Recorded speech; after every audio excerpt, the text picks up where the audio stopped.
While we were in Florida gallivanting and having a good time, the Forest House had been closed in January in order to uh, allow Ben Silver to install an elevator into the building. This was basically a four-story building with guest rooms on the mezzanine, the first floor above the mezzanine, the second floor above the mezzanine, and a third floor of about 8 rooms that had baths on the floor, not even adjoining baths. However, with our clientele was getting pretty old, and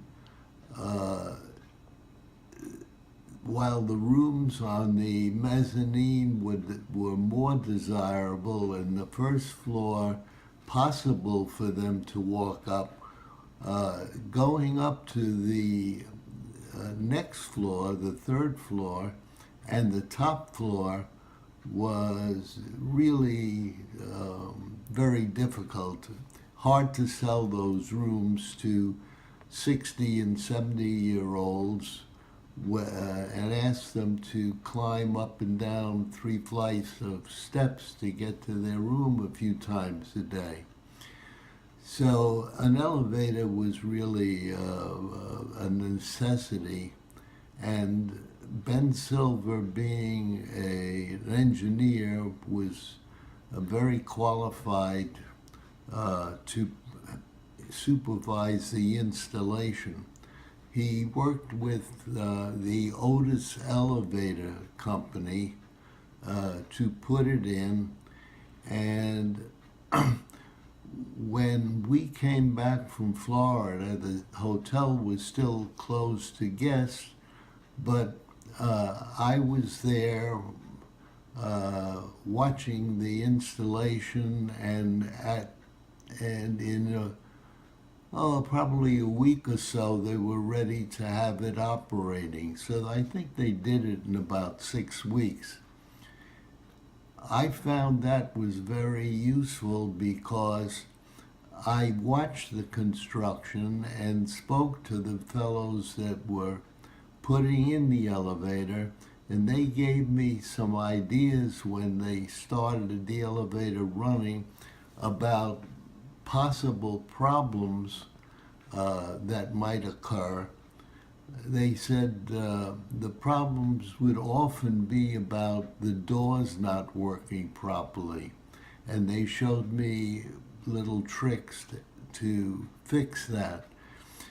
They also showed me that if the elevator got stuck between floors and there were people in the elevator, there would be no way of extricating them unless we got service from White Plains, which would take a few hours.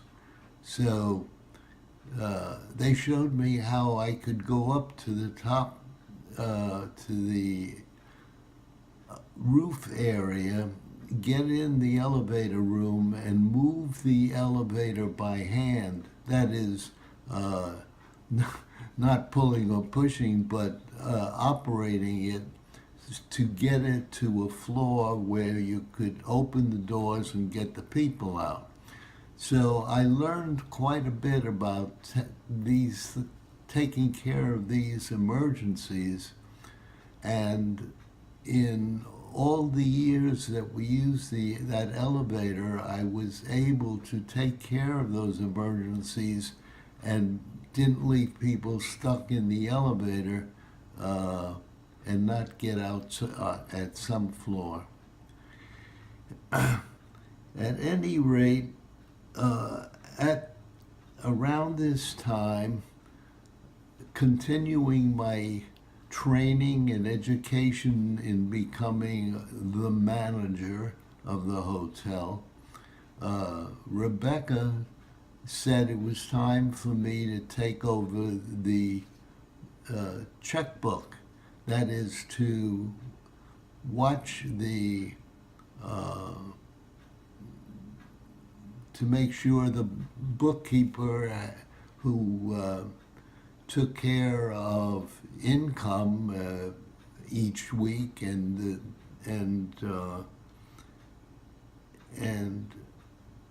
made the deposits every Monday of the weekly income, and to sign the checks that had to be paid to the purveyors, and to see whether or not we had enough money to pay the purveyors. As a matter of fact, our main expenses, as far as items we were buying, were meats and vegetables for the dining room and the kitchen, the laundry company, I think it was Consolidated Laundry Systems, that picked up laundry from several hotels like ours, the Dean House and the Hotel Mayapack, and gave them clean laundry to use. That was a big expense, running into maybe $25,000 a year for us. And while we did all right certain times of the year, by the time the winter came around, we had fewer guests, and if we had any leftover payments from the use of these things in the summertime, we would be left with owing the vendors some money, and usually they would carry us through the couple of months of the winter when we couldn't pay, and wait for the spring and the summer when our income increased and we would pay off any debt that we had. These kinds of things were very important for me to know and understand in managing this business. Looking through the checkbook, I was surprised to see that we were sending monthly checks of $100 to a person in Puerto Rico. And I said to myself, what are these checks for? And I looked and saw that they were going out monthly as far back as the checkbook was for that period. And so I went to Rebecca and I said, I understand a lot about these checks, but I don't know why we owe somebody in Puerto Rico $100 a month. And she said, oh, I'll explain that to you.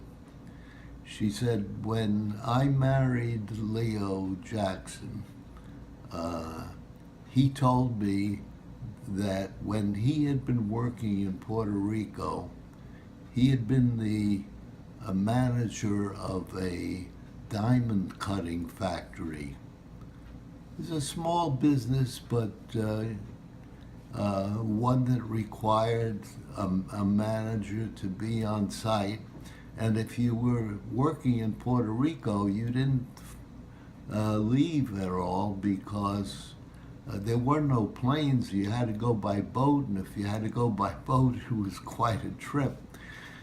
So it was customary for white men or people in business there who were not native Puerto Ricans to have a lady companion, and he had a mistress there, and he had fathered a child many years before he had met Rebecca.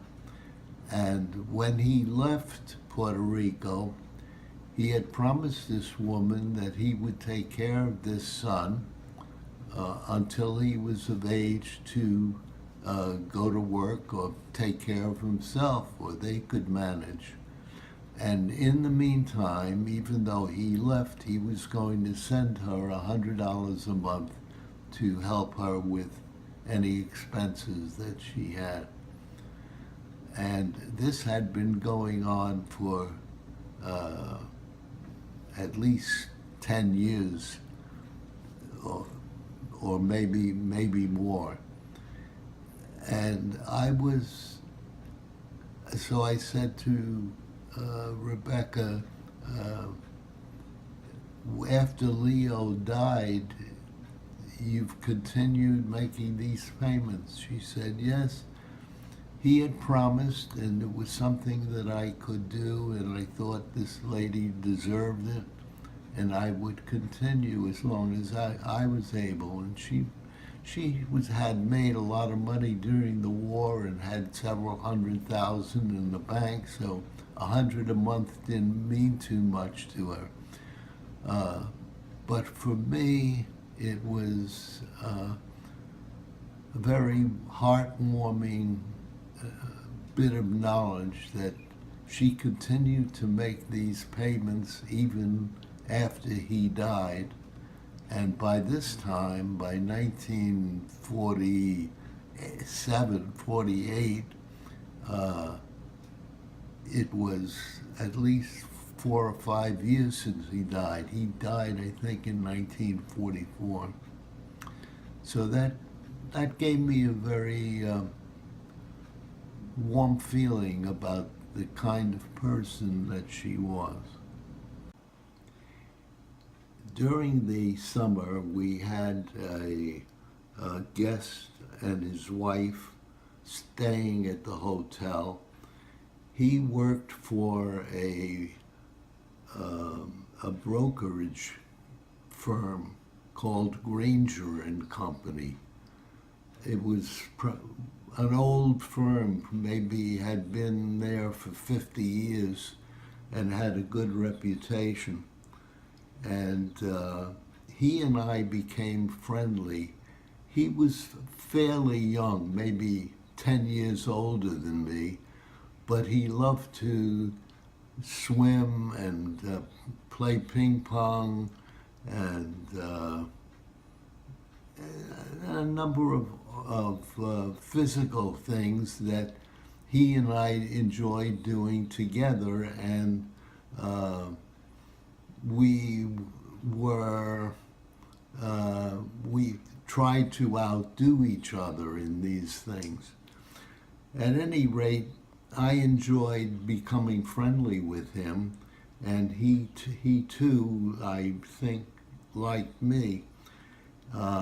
He told me about the kinds of things he did for Granger and Company, including one in which you bought a large amount of bonds from a reputable company like AT&T, which at that time didn't have any competition in the telephone business. And their bonds were paying 2.5% for bonds of a few years duration in time. That is, they would become callable in, say, 5 years. So they were very safe, and he had connections with the Cleveland Trust Company, it's Cleveland Bank and Trust Company, in which they would lend you the money using those bonds as collateral and only charge you 2%. So in effect, you'd be making 0.5% without putting up any money. That was okay as long as the stock remained above a certain point. But if the stock started falling, the value of the bonds would change, and the bank would ask you to put up some money as guarantee that you would pay any losses.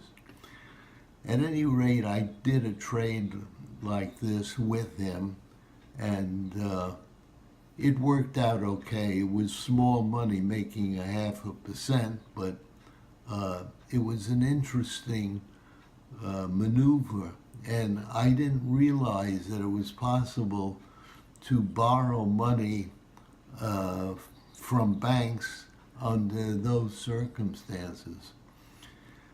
At any rate, our friendship grew to a point where he thought I might be interested in going to work for Granger and Company as a representative.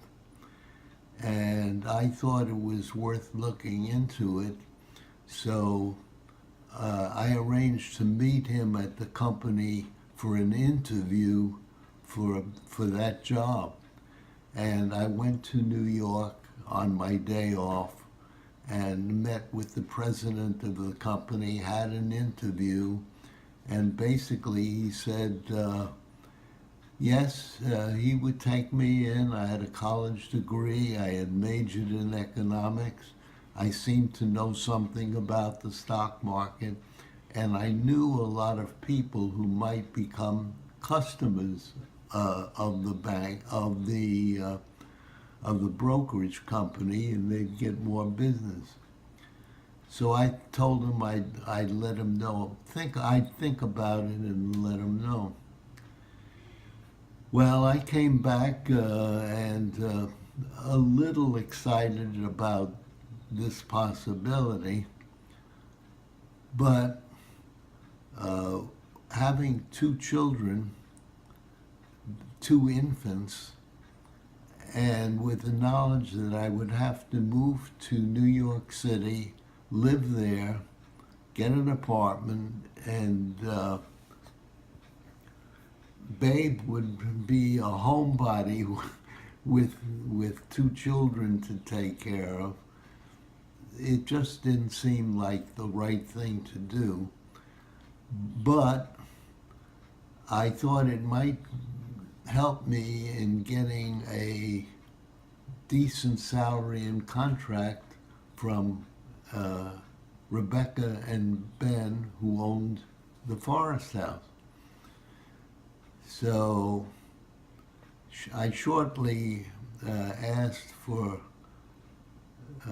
a meeting with her and told her that I had an offer to go to work for this brokerage firm, and I was considering it because I wasn't earning enough as manager and future really manager of the hotel. And I said I wanted to get $15,000 a year salary. I was probably making $12,500 or something like that, and so I wanted that increase. And she was a little upset about that, said she would talk to Ben, and they spoke, and she wrote me a letter saying that she didn't think I was worth $15,000, but she didn't have any choice because she wanted to retire soon, and I seemed to be learning how to be the manager, so they would agree to this increase. And so I made something out of that situation.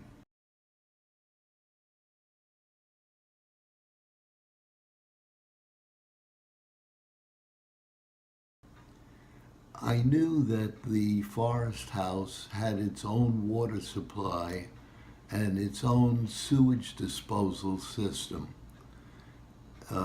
As far as the water supply, we got the water from the lake directly and chlorinated it so that we had the proper chlorine that the town health department required. However, this wasn't a simple matter because we had a 5 horsepower pump taking water from the lake and sending it into a huge water tank in our basement. And from there, it was pumped up through the building to all the rooms that, all the rooms had sinks, and 8 of the rooms had bathrooms and toilets. We had about 70 guest rooms, and with a toilet in between every 2 rooms. Those were called semi-private bathrooms. So we used a lot of water when the hotel was full, and this 5 horsepower pump was just about able to fulfill the requirements, especially since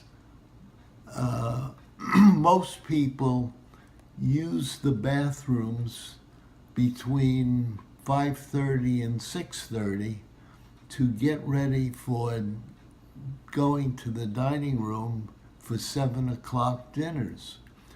So there was a terrific request or need for more water at that point.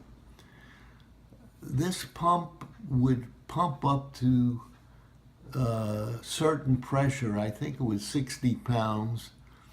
And if it reached that, it would turn off and not go back on unless the pressure demand fell to 50 pounds, and then it would go on again to make sure that the pressure would go up to 60. However, in that interim, without the pump working and everybody drawing water, it could never get back up there. So we had an auxiliary pump of maybe 1 horsepower, and we needed somebody to be in the pump house to turn that on when the main pump reached 60 and shut off and went down so that the pressure didn't go too low. Also, there was a little pump that supplied chlorine to the added chlorine to the water that you were pumping from the lake. And that had to be checked every morning and every evening to make sure that that was working properly, that the chlorine pump was working and putting in the correct amount. In order to know when in order to have this thing working smoothly, we needed to have a person in the pump house at the critical hours between 5:30 and 6:30 to turn on the auxiliary pump and turn it off so that the 5 horsepower pump would not go off and reach 60 pounds pressure. That's an interesting thing. I used to take care of the checking the chlorine pump in the mornings, every morning by 8 o'clock or so, and occasionally in the evening. But we had a handyman who worked as a carpenter and fixer all day long, 6 days a week, but also was asked to spend an hour from 5:30 to 6:30 every day, that when we had a crowd and we had a big demand for water.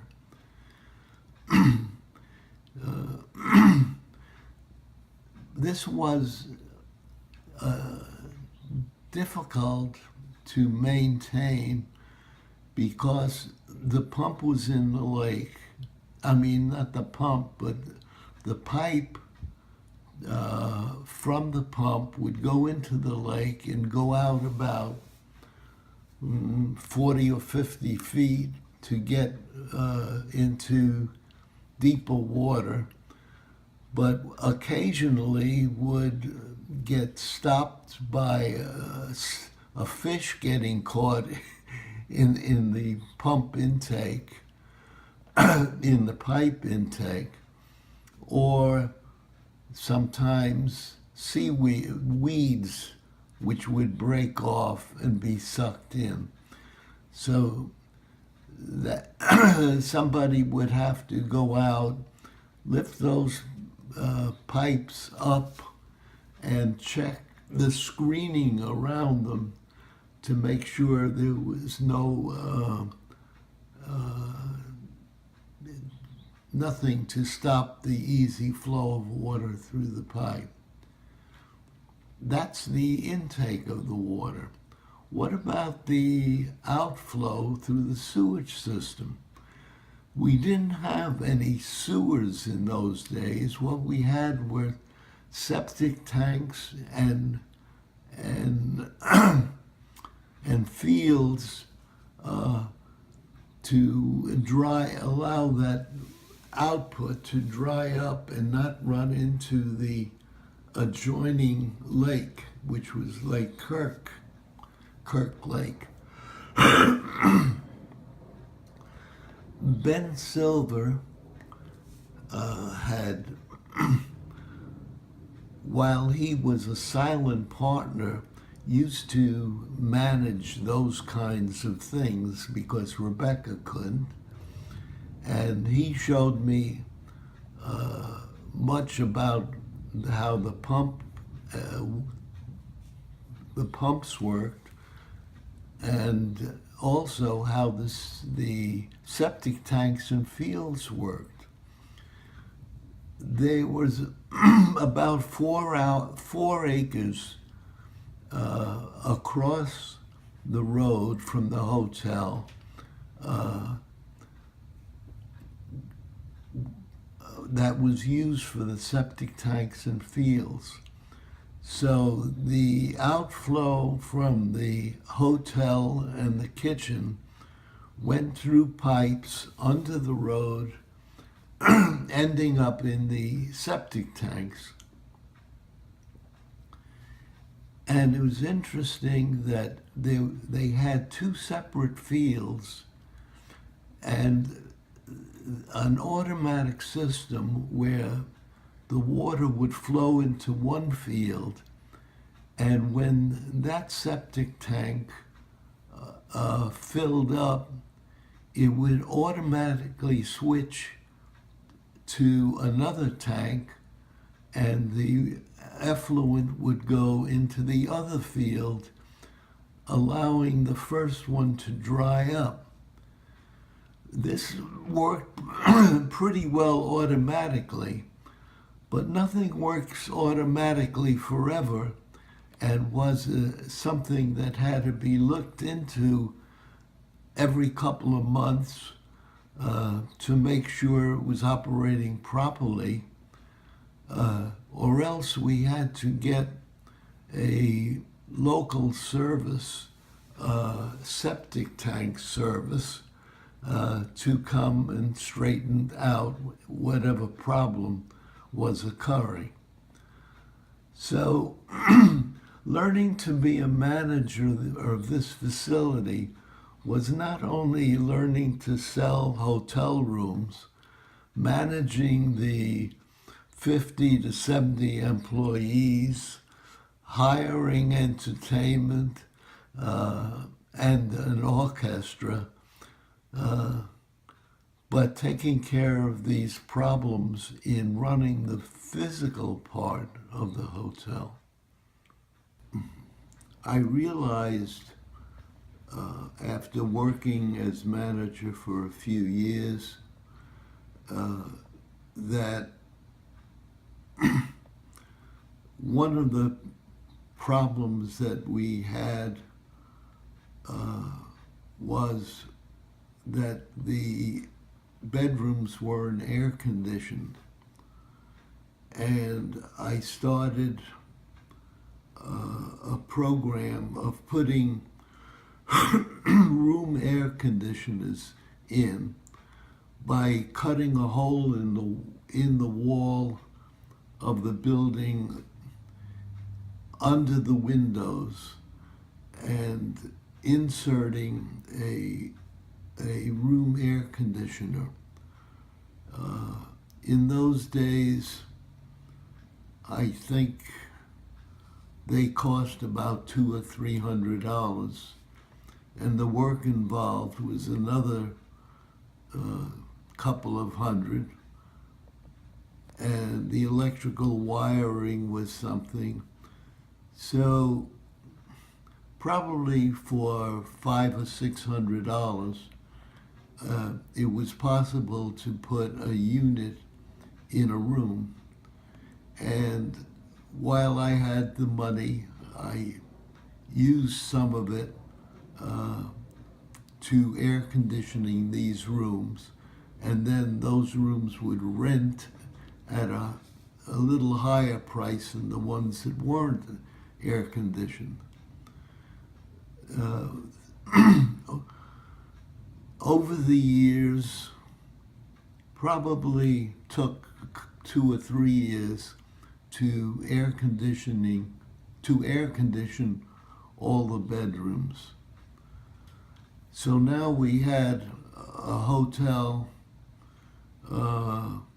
that had an elevator, and that the bedroom where the bedrooms were air conditioned.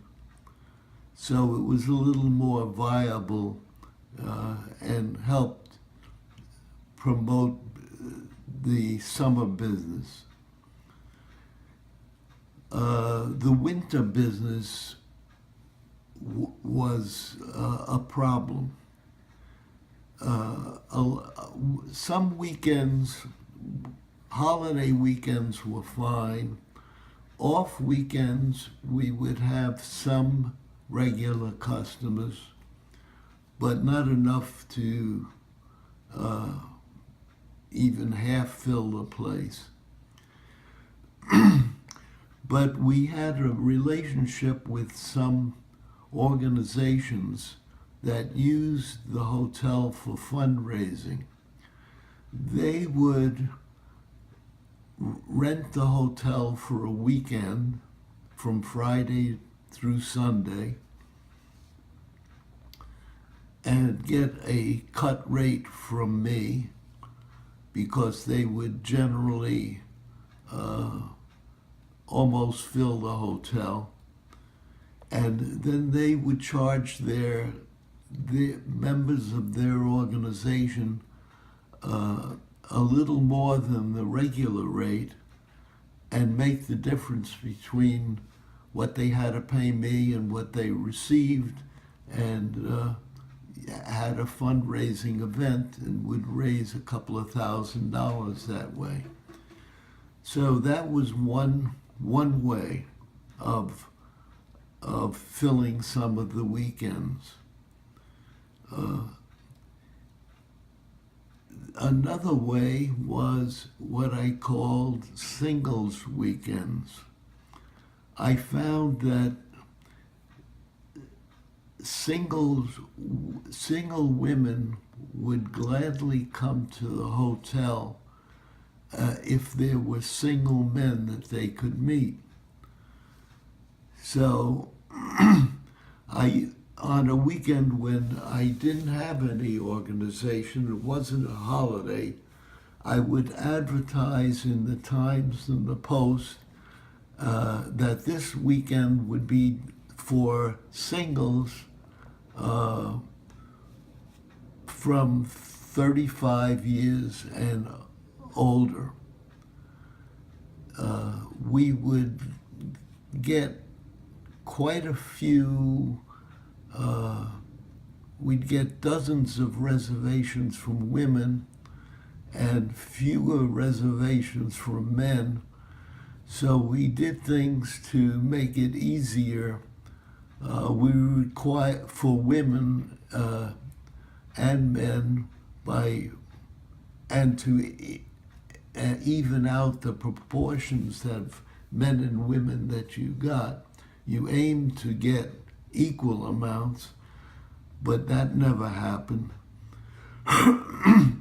One thing I did was to try to limit women's reservations to 2 nights from Friday to Sunday, and men could make 1-day reservations from Saturday to Sunday and get a special rate, low rate, if they came Friday.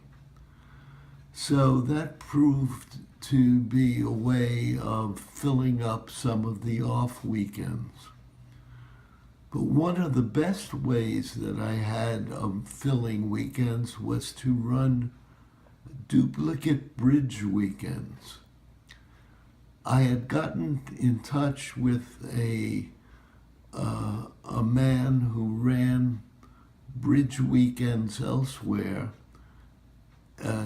in the city mostly, and asked him if he would be interested in getting his people to come to a hotel for a bridge weekend,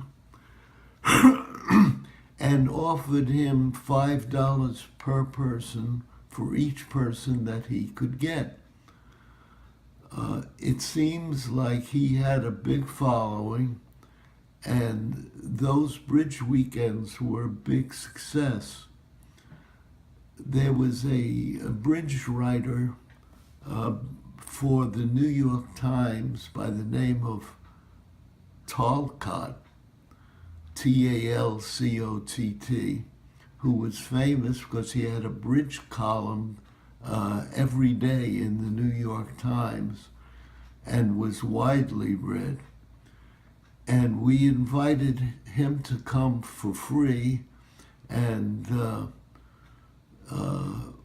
supervise the tournaments, the bridge duplicate tournaments that we were running. And his name drew a lot of people. And the bridge weekends, if they weren't run too often, maybe once every 2 or 3 months during the winter, would fill the whole hotel, and was especially good because the rate was fine, and I didn't have to have a show or music on Friday nights, because Friday night they wanted to have a bridge tournament. So while we did have entertainment on Saturday night, the total expense was fine, and it was a very good money maker.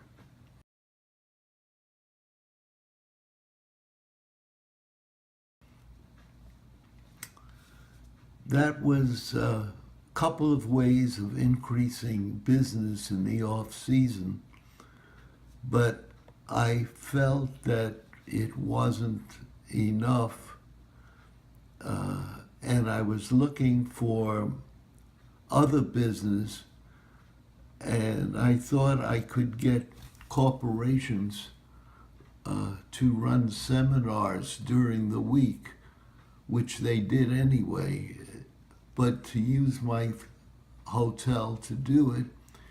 And I contacted several, like AT&T and General Electric,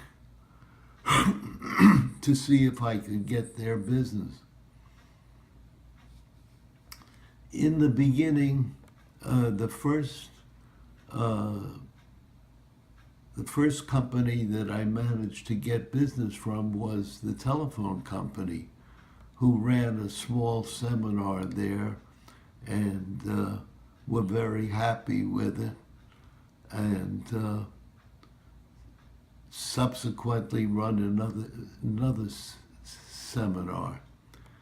So I thought that would be a good source for business for Sunday to Friday, when I had almost no regular customers. If I could get that business, it would be a big help. With the increase in business that I managed, by 1961, I decided that I stopped wanting to be the manager and I wanted to be the owner of the hotel. And I spoke to Rebecca and Ben about making that change, and they both seemed to be willing for the right price. Since they were making practically nothing. The hotel was breaking even or making a little money, but they weren't making the kind of money they had made during the war years. I spoke to a lawyer who was a guest at the hotel by the name of Louis Shapiro. He and his wife were longtime guests of the hotel and friends of Rebecca, and had become friendly with me. And I told him of my idea, and he said if I wanted him to, he would act as the go-between between the buyers and the sellers, and he would charge me very little for his services. We finally agreed on a price of $240,000 for the sale of the hotel and the lands that went with it. And the owners, my aunt and uncle, agreed to take back a They agreed to take a $200,000 mortgage back, and so I would be obliged to come up with $40,000 to make the sale. The question of how much interest I had to pay on the $200,000 mortgage came up for discussion and arguments, and I believe we ended up with 5%.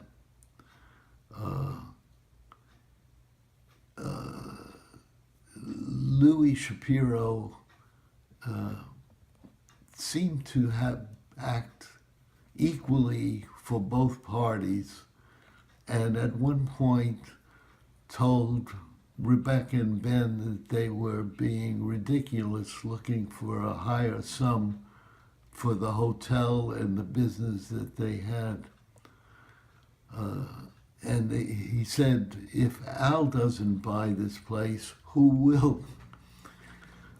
At any rate, in April of 1961, we agreed on the sale, the mortgage, and the timing. At that time, according to the checkbook, Rebecca and Ben owed $20,000 to purveyors. So that meant if I assumed those debts of $20,000, I only had to come up with $20,000 in cash and take the mortgage of $200,000. And I had some money, and my mother and father put up the rest. I think they put up about $15,000, and I put up $5,000. And I told them, they were living in Mahopac at that time, I told them they could eat in the hotel and use the hotel as a retirement home as long as they lived.